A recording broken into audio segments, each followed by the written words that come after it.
এইবার বই কিতাব কেনার জন্য টাকা 2500 লাগবে। কত লাগবে? 2500। মা বাবাকে বলল মনিরউদ্দিনকে 2500 টাকা লাগবে। বাবার মাথা ভারী হয়ে গেল, কেন গরিব মানুষ, তেমনটাই অর্থনৈতিক সিস্টেম বাবার ছিল না। বাবা মাকে উত্তর দিয়ে বলল ওর লেখাপড়ার জন্য কেন এত টেনশন করিস? ওর তো হাত দুটি নাই, ওর তো পা দুটি নাই, ওকে বেশি লেখাপড়া করিয়ে টাকা খরচ করে লাভ কি? ওকে কেউ মাদ্রাসা মসজিদ মক্তবে রাখবে না, ওর কোনো চাকরি বাকরি হবে না। কেন? ও তো এক অন্যের সাহায্য ছাড়া চলতে পারে না। কোন রকম নামাজ রোজার সামান জানলেই তার যথেষ্ট। কথাটা বলা মাত্র মায়ের চোখে পানি এসে গেল, মায়ের চোখে পানি এসে গেল। মাকে বলে বাবু রে, মনে হয় তোর আর পড়া সম্ভব হবে না। আমি কাঁদতে লাগলাম। মা আমার চোখের পানি মুছে বলে বাবু রে, তুই খবরদার কাঁদিস না সোনা, তোকে পেটে ধারণ করে বড় লালন পালন করে মানুষ করেছি। তোকে আমি যেই কোনো হালাতে হোক আমি তোর আলেম মাওলানা বানাবো। সুবহানাল্লাহ। ভাইজান বন্ধুরা আমার, আমার আল্লাহ মানুষকে দুটো পর্দা দিয়েছেন। কটা? দুটো। আমার আল্লাহ মানুষকে দুটো পর্দা দিয়েছেন। একটা পর্দার নাম হলো লজ্জা, একটা পর্দার নাম হলো কাপড়। একটা পর্দার নাম হলো কাপড়, একটা পর্দার নাম হলো লজ্জা। ভাইজান বন্ধুরে, যেই পর্দাটা দিয়ে আমার উলঙ্গ শরীরখানা ঢেকে রেখেছি, এই পর্দাটির নাম হলো কাপড়। আর একটি পর্দা আছে, সেই পর্দাটির নাম হলো কোরআনে বলে হায়া, আল্লাহর ভাষায় বলে হায়া, আমাদের মাতৃবাংলায় বলে লজ্জা। তবে ভাইজান, লজ্জার পর্দাটা দেখা যায় না। তবে অতিরিক্ত যদি লক্ষ্য করেন, ওই পর্দাটা চোখের মেন মুনির জায়গায় দেখবেন চিলচিল চিলচিল করে জ্বলতে থাকে। এটাই হলো লজ্জার পর্দা। এই পর্দাটা যাদের ছিঁড়ে যায়, এই পর্দাটা যাদের খসে যায়, ওরা যেন মানুষের জায়গা থেকে অমানুষের জায়গায় চলে যায়। ভাইজান বন্ধুরে আমার সোনারা, আমার মা কাপড়ের পর্দাটা খুললো না, মা আমার লজ্জার পর্দাটা খুলে দিল। লজ্জার পর্দাটা খুলে দিয়ে মা আমার হায়ার পর্দাটা খুলে দিয়ে মা মানুষের দ্বারে দ্বারে বেরিয়ে গেল। কে আসো গো আমার মুনিরের কিতাব কেনার জন্য 200 টাকা দেবে? কেউ আসো রে আমার মুনিরের বই কেনার জন্য 100 টাকা দেবে? কেউ আসো রে আমার মুনিরের পড়ার জন্য 10 কেজি ধান গুলি দেবে? কেউ মাকে খুশি করে দিয়েছিল, কেউ মারে উল্টো পাল্টো কথা বলেছিল।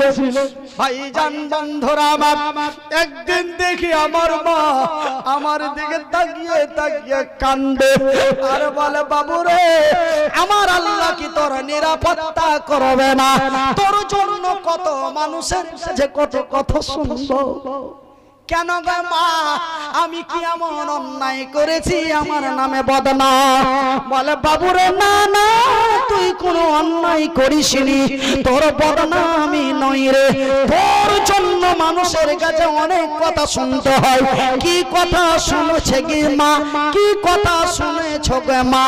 মা বলে বাবু রে, আমি করিমের বাবার কাছে গেলাম, করিমের বাবাকে যে বললাম আমার মুনিরের জন্য 200-300 টাকা যদি দিত তবে যেন খুব ভালো হতো।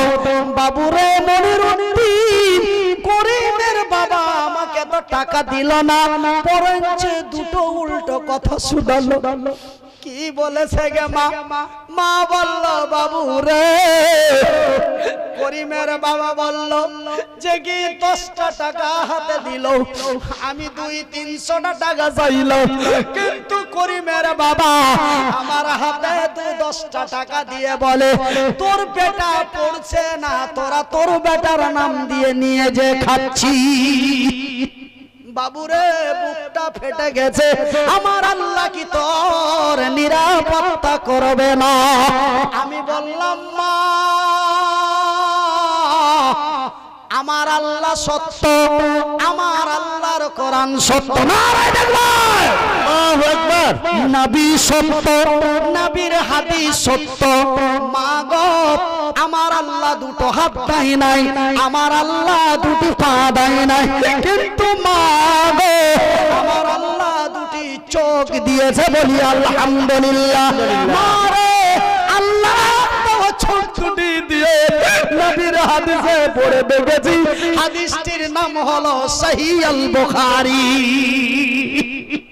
মা গো, সহিহ আল বুখারীর মধ্যে রাসূল তার পবিত্র মুবারক মুখ দিয়ে বলেন, রে আমার সাহাবী গণেরা, রে আমার উম্মত উম্মতিরা, রে আমার সাহাবী গণেরা, রে আমার উম্মত উম্মতিরা, আর জানো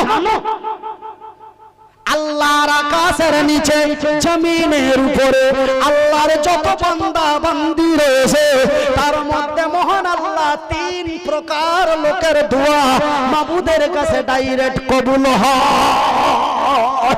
আলহামদুলিল্লাহ। সাহাবীরা বলেন ইয়া রাসূলুল্লাহ, ইয়া হাবিবাল্লাহ, হুজুর গো ওই 3 প্রকার কারা? রাসূল বলেন সাহাবীরা রে, ওই যে দেখছো সামনে তোমাদের বসে আছে মনিরুদ্দিন, কখন উত্তরবঙ্গ, কখন দক্ষিণবঙ্গ, কখন আকাশের উপরে, কখন নদীর তীরে, কখন মানুষের ঘাড়ে, কখন নদিয়া জেলায়, কখন মুর্শিদাবাদ জেলায়, কখন বাংলাদেশে, তো কখন ভারতে। এই সফরের হালাতে যারা চলে এদের বলা হয় মুসাফির। মুসাফির কি বলা হয়? মুসাফির। আমার রাসূল বলেন সাহাবীরা রে, একজন মুসাফির যদি মাবুদের দরবারে হাত বাড়িয়ে দেয়, আমার আল্লাহ যেন ওই মুসাফিরের হাত ফিরায় না। আলহামদুলিল্লাহ। রাসূল বলেন সাহাবীরা রে, নাম্বার 2, ওই ব্যক্তির দোয়া আমার আল্লাহ তার রিটার্ন করেন না। একজন মাজলুম যদি আল্লাহর দরবারে হাত বাড়িয়ে দেয়, আমার আল্লাহ জানা ওই মাজলুমের হাত দুটি ফিরিয়ে দেয় না। রাসূল বলেন সাহাবীরা রে, ওই যে দেখছো মুনিরের ডান হাতে বসে আছে, ওরা জানো মা, ওরা কারা? ওরা কারা? মা। ওরা জানো মা। মাকে বললাম মা গো, আল্লাহর রাসূলের হাদিসে লেখা আছে, হাদিসটির নাম হলো সহিহ আল বুখারী।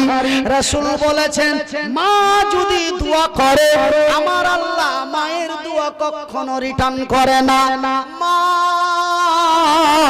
তুমি আমার জন্য দোয়া করবে মা, নিশ্চয় আমি মনিরুদ্দিন একদিন কল্যাণময় হব। ভাইজান বন্ধুরে, মায়ের দোয়ায় আল্লাহর দয়ায়, মায়ের দোয়ায় আল্লাহর দয়ায় আল্লাহ তার পবিত্র কোরআনে বলেছে, আর এই কোরআন আমার সিনার মধ্যে আছে, আর এই পবিত্র কোরআনে আমার আল্লাহ বলেছেন অত ইসমান্তাশা অত জিল্লমান্তাশা বিয়াদিকাল খায়র। আমি আল্লাহ ইজ্জতের মালিক, আমি আল্লাহ বেজ্জতের মালিক, আমি যারে চাই তারে সম্মান দিতে পারি, আমি যারে চাই তারে সম্মানের জায়গা থেকে নামিয়ে আমি অসম্মানের জায়গায় রাস্তার ভিখারি বানাতে পারি। আমারই নাম হলো আল্লাহ। নারায়ে তাকবীর, নারায়ে তাকবীর।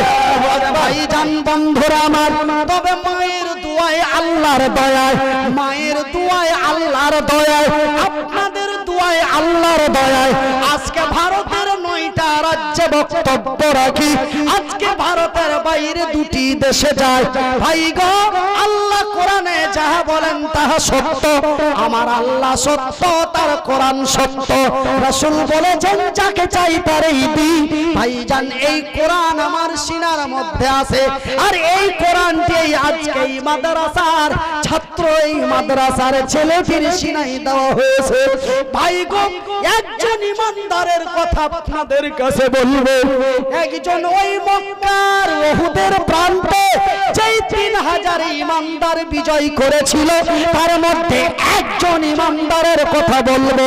বলবো না, ছেড়ে দেব? বলেন বলেন বলেন। কেন ভাই? আমার টাইম প্রায় কাছে এসেছে, ওই জন্য বলি, বলবো না ছেড়ে দিব, বলবো না ছেড়ে দেব, বলবেন। তবে ভাই জান, আমি বলবো, কথা দিলাম, তবে 15 মিনিট পরে বলবো, রাজি আছেন? ইনশাআল্লাহ। তবে ভাই গো, বলবেন মনিরউদ্দিন ভাই, তবে 15 মিনিট কি আপনি ক্লান্ত সারবেন নাকি? 15 মিনিট কি ক্লান্ত সারবেন? এতক্ষণ থেকে চেঁচামেচি করছেন তো 15 মিনিট ক্লান্ত সারার জন্য? না না না না, আমার মা আমাকে এই কোরআনের শিক্ষা দেওয়ার জন্য। কিসের জন্য? কোরআনের শিক্ষা দেওয়া। এই কোরআনের শিক্ষা দেওয়ার জন্য মা আমার মানুষের দ্বারে দ্বারে 11-12 বছর হাত বাড়িয়েছে। আমি এই কোরআনের শিক্ষা এই ছাত্রগুলির মধ্যে, এই ছাত্রগুলিকে দেওয়ার জন্য আপনাদের কাছে 15 মিনিট হাত বাড়াবো। আমি মুসাফির, আমি মাজলুম, আমি মহতাজ, আমার পর্দার আড়ালের মায়েদের নিয়ে হাত দুটি উঁচু করে দোয়া করব। রাসূল যাহা বলেন তাহা সত্য। এই দেখছেন, এই ভাই উঠবেন না। দেখছেন, এরা বলে যে কি আমরা নবীর পাগল। আল্লাহর ওয়াস্তে একটু মসজিদে আরে বসে দেন, থাকেন আমরা না। দেন, জায়গাতে বসে থাকেন, দিতেই হবে, এটা কোনো কথা হলো না। লা ইকরাহা ফিদ্দিন, কোনো জবরদস্তি না। जो दे खुशी से लो उसी से। ইসলামের দৃষ্টিতে ইসলাম জবরদস্তি নয়। বলে বলো জয় শ্রীরাম, বলো জয় শ্রীরাম, না বলার কারণে ওকে পিটিয়ে মেরে দিল। ইসলাম তা নয়। জোরে বলি নারে তাকবীর, আল্লাহু আকবার। ইসলাম বলে লা ইকরাহা ফিদ্দিন, জবরদস্তি নয়। তবে কিরকম? উদউ ইলা সাবিলি রাব্বিকা বিল হিকমাতি ওয়াল মাউইজাতিল হাসানা। মহব্বত দিয়ে, ভালোবাসা দিয়ে, সুন্দর করে মানুষকে অন্যায়ের পথ থেকে ন্যায়ের দিকে ডাক দাও। মারামারি, পিটাপিটি, ঠ্যাঙা ঠ্যাঙে নয়। আজকে 4 দিন 5 দিন হলো আমার মোবাইলে একটা ভিডিও আসলো। পুলিশ অফিসার সাথে আছে, 11 থেকে 12 জন পুলিশ আছে। তাদের সামনে এক তরুণকে পিটাতে পিটাতে তার বুকের উপরে চড়ে গালে গালে ঠাস ঠাস করে মাথায় পল্লম মেরে মেরে, চাকু মেরে মেরে রক্তাক্ত করে দিল। পুলিশ চতুর্দিকে দাঁড়িয়ে আছে, একটা লাঠি চার্জ করে কোনো কথা বলল না। ছেলে যুবকের যখন জীবনটা বেরিয়ে গেল, তার নিঃশ্বাসটা যখন বেরিয়ে গেল, তারা দাঁড়িয়ে চিৎকার করে বলে জয় শ্রীরাম। এই হলো ভারতের ঘটনা, এই হলো ভারতের চিত্র, এই হলো ভারতের অবস্থা, এই হলো মুসলমানদের করুণ কাহিনী। একটু সতর্ক হয়ে যান বন্ধু। নবীর কথা শুনে চোখের পানি ফেলো, আর নবীর মাদ্রাসার কথা বললে জায়গা ছেড়ে পালাও। তুমি কি নবীর ভালোবাসা উম্মত? একদিক দিয়ে যদি বিবেক দিয়ে দেখা যায়, তুমি নবীর মাদ্রাসার শত্রু। অবশ্যই দিতে পারো আর না পারো, জায়গাতে বসে থাকো। কেন উঠে মানুষের মন ভাঙছো? কেন ভাঙছো? তুমি বলছো আমি